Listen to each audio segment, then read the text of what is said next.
That's your work in organizations, is to facilitate change.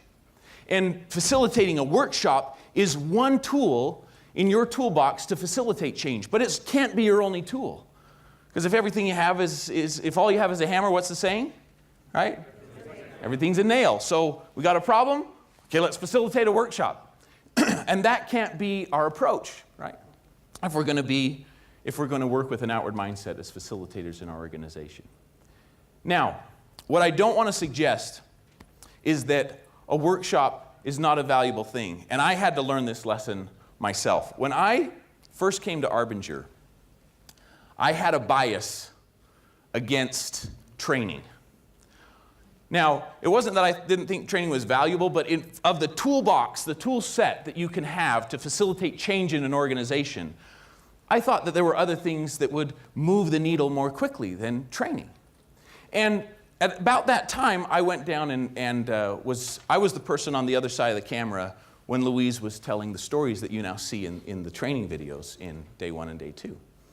And after she had told some of these stories, I asked her a question about training to see if she would confirm on film, for the record, my bias, right? And so I can't remember exactly what I asked her. It was something like, so Louise, tell me how you see training and its effectiveness in producing real organizational change. And I kind of put a nasally pinch on training, like, tell me I see training,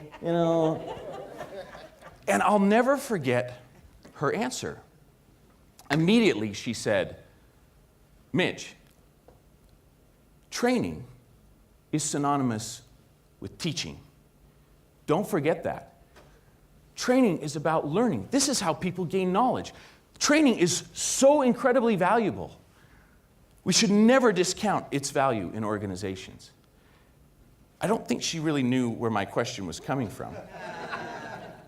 But when you think about her stories, think about her perspective. Remember the collusion story she shared yesterday, right in this same interview? What'd she say? In fact, it's not in the video, but on the raw footage, she finishes that collusion story where she identified an issue with a boss that had become so toxic for her that she was thinking about leaving the organization. And this had been going on for years. She finished that story by saying, that one experience, and where did it happen for her?